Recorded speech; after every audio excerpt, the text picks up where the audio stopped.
₹104 ಆಯಿತು.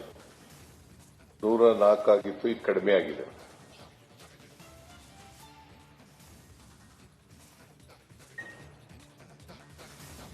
ಡೀಸೆಲ್ ಬೆಲೆ 57.28 ಇತ್ತು, ಅದನ್ನ 92.15 ಮಾಡಿದ್ರು. ಯಾರು ಇದನ್ನ ಹೆಚ್ಚು ಮಾಡಿದವರು?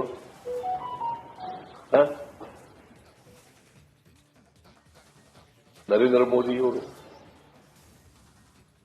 ಆಮೇಲೆ ಇನ್ನೊಂದು ನೀವು ಗಮನದಲ್ಲಿ ಇಟ್ಕೋಬೇಕಾಗಿರ್ತಕ್ಕಂಥದ್ದು, ಕ್ರೂಡ್ ಆಯಿಲ್ ಬೆಲೆ ಅವತ್ತು ಮನಮೋಹನ್ ಸಿಂಗ್ ರವರು ಇರುವಾಗ $113 ಇತ್ತು. ಈಗ ಎಷ್ಟು ಡಾಲರ್ ಇದೆ ಗೊತ್ತಾ ನಿಮಗೆ? $82.35. ಯಾರ ಕಾಲದಲ್ಲಿ ಜಾಸ್ತಿ ಇತ್ತು? ಕ್ರೂಡ್ ಆಯಿಲ್ ಬೆಲೆ ಯಾರ ಕಾಲದಲ್ಲಿ ಜಾಸ್ತಿ ಇತ್ತು? ಮನಮೋಹನ್ ಸಿಂಗ್ ರವ್ರ ಕಾಲದಲ್ಲಿ. ಈಗ ಎಷ್ಟಿದೆ? 24ನೇ ಇಸ್ವಿನಲ್ಲಿ $82.35. 2015ನೇ ಇಸ್ವಿನಲ್ಲಿ $50 ಆಗಿತ್ತು ಕ್ರೂಡ್ ಆಯಿಲ್ ಬೆಲೆ. 2016ರಲ್ಲಿ ಇನ್ನೂ ಕಡಿಮೆ ಆಯಿತು. ಅಂತಾರಾಷ್ಟ್ರೀಯ ಮಾರುಕಟ್ಟೆನಲ್ಲಿ ಕ್ರೂಡ್ ಆಯಿಲ್ ಬೆಲೆ ಜಾಸ್ತಿ ಆದರೆ ಡೊಮೆಸ್ಟಿಕ್ ಮಾರ್ಕೆಟ್ನಲ್ಲೂ ಕೂಡ ಪೆಟ್ರೋಲ್ ಬೆಲೆ ಜಾಸ್ತಿ ಆಗ್ತದೆ. ಇಲ್ಲಿ ತದ್ವಿರುದ್ಧ ಆಗಿದೆ. ನರೇಂದ್ರ ಮೋದಿ ಅವರ ಕಾಲದಲ್ಲಿ ಕ್ರೂಡ್ ಆಯಿಲ್ ಬೆಲೆ ಕಡಿಮೆ ಆಯಿತು, ಆದ್ರೆ ಪೆಟ್ರೋಲ್ ಬೆಲೆ ಜಾಸ್ತಿ ಆಯಿತು. ಮತ್ತೆ ಯಾರ ವಿರುದ್ಧ ಇವರು ಫೈಟ್ ಮಾಡಬೇಕಾಗಿರೋದು?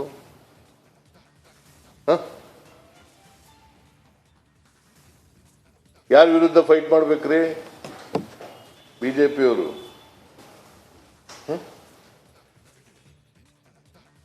ಗ್ಯಾಸ್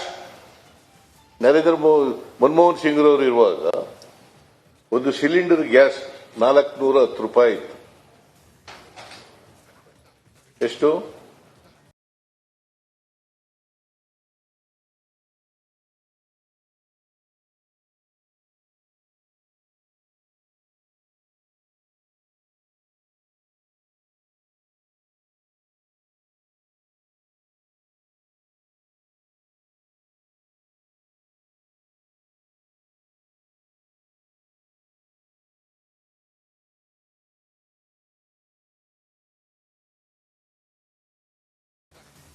₹410 ಇತ್ತು.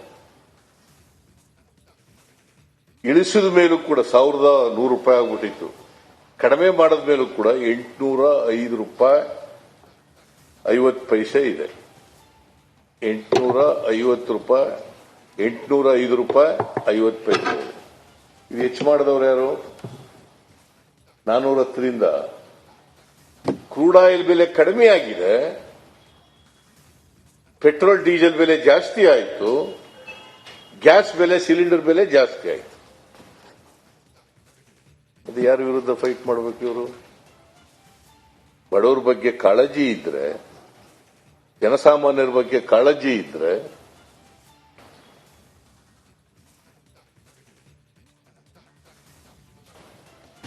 ಆಮೇಲೆ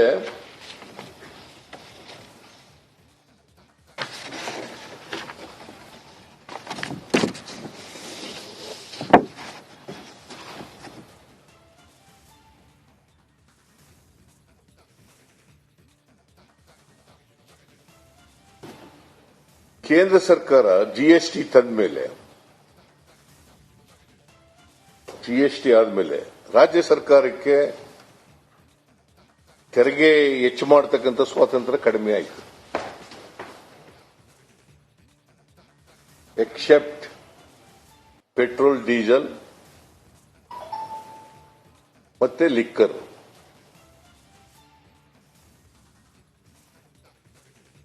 ಸ್ಟ್ಯಾಂಪ್ ಡ್ಯೂಟಿ, ಮೋಟಾರ್ ಟ್ಯಾಕ್ಸ್ ಇಷ್ಟು ಬಿಟ್ರೆ ಬೇರೆ ಎಲ್ಲಿದೆ ನಮಗೆ?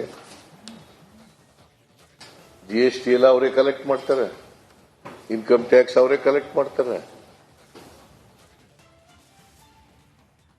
ಕಾರ್ಪೊರೇಟ್ ಟ್ಯಾಕ್ಸ್ ಅವರೇ ಕಲೆಕ್ಟ್ ಮಾಡ್ತಾರೆ, ಎಕ್ಸೈಸ್ ಡ್ಯೂಟಿ ಅವರೇ ಕಲೆಕ್ಟ್ ಮಾಡ್ತಾರೆ. ರಾಜ್ಯ ಸರ್ಕಾರಕ್ಕೆ ಇರ್ತಕ್ಕಂಥದ್ದು ಪೆಟ್ರೋಲ್ ಡೀಸೆಲ್ ಮೇಲೆ ಸೇಲ್ ಟ್ಯಾಕ್ಸ್ ಹಾಕೋದು. ಅದು ಬಿಟ್ರೆ ಲಿಕ್ಕರ್ ಮೇಲೆ ಬೆಲೆ ನಿಗದಿ ಮಾಡೋದು, ಸ್ಟ್ಯಾಂಪ್ ಡ್ಯೂಟಿ ಮತ್ತೆ ಇದು ಲ್ಯಾಂಡ್ ವ್ಯಾಲ್ಯೂ ಮೇಲೆ. ಇದು ಬಿಟ್ರೆ ಇನ್ ಬಾಕಿ ಎಲ್ಲ GST ಎಲ್ಲ ಅವರೇ ಕಲೆಕ್ಟ್ ಮಾಡ್ತಾರೆ. ನಮಗೆ ಅದರಲ್ಲಿ ರಾಜ್ಯದ ಪಾಲು ಕೂಡ ಕಡಿಮೆ ಕೊಡ್ತಾರೆ.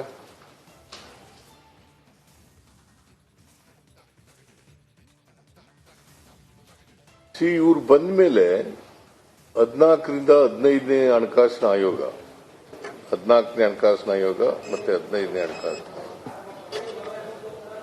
ಕರ್ನಾಟಕಕ್ಕೆ 1,87,000 ಕೋಟಿ ನಷ್ಟ ಆಗಿದೆ. 1,87,000 ಕೋಟಿ ನಷ್ಟ ಆಗಿದೆ.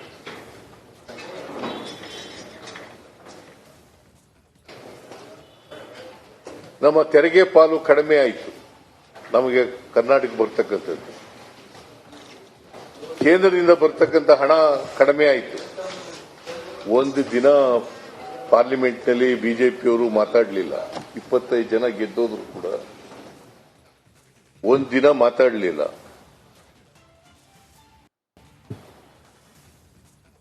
$5,495 ಕೋಟಿ ನಿಮಗೆ ತೆರಿಗೆ ಪಾಲಿನಲ್ಲಿ ಕಡಿಮೆ ಆಗ್ಬಿಟ್ಟದೆ, ವಿಶೇಷ ಅನುದಾನ ಕೊಡ್ತೀವಿ ಅಂತ 15 ಫೈನಾನ್ಸ್ ಕಮಿಷನ್ ಅವರು ಹೇಳಿದ್ರು ಕೂಡ ಕೊಡಲಿಲ್ಲ. ಅದ್ರ ಬಗ್ಗೆ ಮಾತಾಡಲಿಲ್ಲ. ಪೆರಿಫೆರಲ್ ರಿಂಗ್ ರೋಡ್ಗೆ 3,000 ಕೋಟಿ ಕೊಡ್ತೀವಿ ಅಂತಂದ್ರೆ ಅದ್ರ ಬಗ್ಗೆ ಮಾತಾಡಲಿಲ್ಲ. ಬೆಂಗಳೂರಿನಲ್ಲಿ ಇರ್ತಕ್ಕಂಥ ಕೆರೆಗಳ ಅಭಿವೃದ್ಧಿಗೆ 3,000 ಕೋಟಿ ಕೊಡ್ತೀವಿ ಅಂತಂದ್ರೆ ಅದ್ರ ಬಗ್ಗೆ ಮಾತಾಡಲಿಲ್ಲ. ಅಪ್ಪರ್ ಭದ್ರಾಕ್ಕೆ 5,300 ಕೋಟಿ ಕೊಡ್ತೀವಿ ಅಂದ್ರೆ ₹1 ಕೊಡಲಿಲ್ಲ, ಅದ್ರ ಬಗ್ಗೆ ಮಾತಾಡಲಿಲ್ಲ.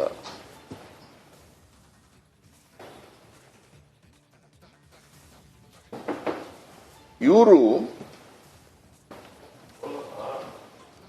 ಪೆಟ್ರೋಲ್ ಬೆಲೆ ಏರಿಕೆ ಆದಾಗ ಮಾತಾಡಲಿಲ್ಲ, ಡೀಸೆಲ್ ಬೆಲೆ ಏರಿಕೆ ಆದಾಗ ಮಾತಾಡಲಿಲ್ಲ, ಕ್ರೂಡ್ ಆಯಿಲ್ ಬೆಲೆ ಕಡಿಮೆ ಆದರೂ ಕೂಡ ಅಂತಾರಾಷ್ಟ್ರೀಯ ಮಾರ್ಕೆಟ್ನಲ್ಲಿ ಮಾತಾಡಲಿಲ್ಲ, ರಾಜ್ಯ ಸರ್ಕಾರಕ್ಕೆ ಬರಬೇಕಾದಂತಹ ಹಣ ಬರದೇ ಹೋದಾಗಲೂ ಕೂಡ ಮಾತಾಡಲಿಲ್ಲ. ನಿರ್ಮಲಾ ಸೀತಾರಾಮನ್ ಬಜೆಟ್ನಲ್ಲಿ ಹೇಳಿದ್ರು ಅಪ್ಪರ್ ಭದ್ರಾಕ್ಕೆ 5,300 ಕೋಟಿ ಕೊಡ್ತೀವಿ. ಬಸವರಾಜ ಬೊಮ್ಮಾಯಿ ಅವ್ರ ಬಜೆಟ್ನಲ್ಲೂ ಕೂಡ ಅದನ್ನೇ ರೀಟ್ರೇಟ್ ಮಾಡಿದ್ರು, 5,300 ಕೋಟಿ ಕೊಡ್ತೀವಿ ಅಂತ. ಆಗ್ಲೂ ಮಾತಾಡಲಿಲ್ಲ. ಯಾಕಂದ್ರೆ ಇವರು ಈಗ ಕರ್ನಾಟಕ ಸರ್ಕಾರ ಎಂತದು ಪಾಪರ್. ಈ ಪಾಪರ್ ಅಂದ್ರೆ ಗೊತ್ತಂತ ಅವ್ರಿಗೆ? ಯಾರು ಪಾಪರ್ ಅಂತ ಡಿಕ್ಲೇರ್ ಮಾಡೋದು? ಪಾಪರ್ ಅಂದ್ರೆ ಡೆಫಿನೇಷನ್ ಗೊತ್ತಾ ಅವನಿಗೆ, ಅಶೋಕನಿಗೆ?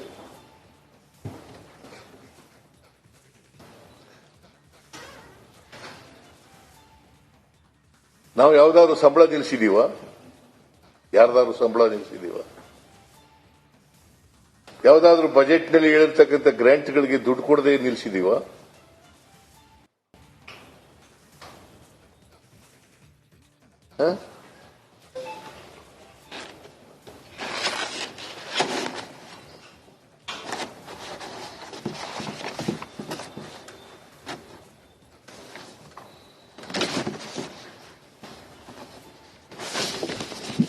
ಆಮೇಲೆ ನರೇಂದ್ರ ಮೋದಿ ಅಧಿಕಾರಕ್ಕೆ ಬಂದಾಗ ಪೆಟ್ರೋಲ್ ಮೇಲೆ ಸೆಂಟ್ರಲ್ ಎಕ್ಸೈಸ್ ಡ್ಯೂಟಿ ಎಷ್ಟಿತ್ತು ಗೊತ್ತಾ? ಗೊತ್ತಾ ನಿಮಗೆ? ಸುಮ್ಮನೆ ನೀವು ಅವ್ರು ಹೇಳದನ್ನೇ ಬರೆದು ಬಿಡೋದು ಹೊತ್ತಾಗಿ.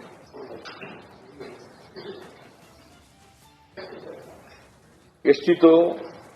₹9.48 ಇತ್ತು. ಎಷ್ಟು? Central excise duty on petrol 2014 ಜೂನ್ರಲ್ಲಿ ಜೂನ್ನಲ್ಲಿ ಆಗ್ತಾನೆ ನರೇಂದ್ರ ಮೋದಿ ಅವರು ಪ್ರಧಾನಮಂತ್ರಿ ಆಗಿದ್ರು. ₹9.48 ಆಯಿತು.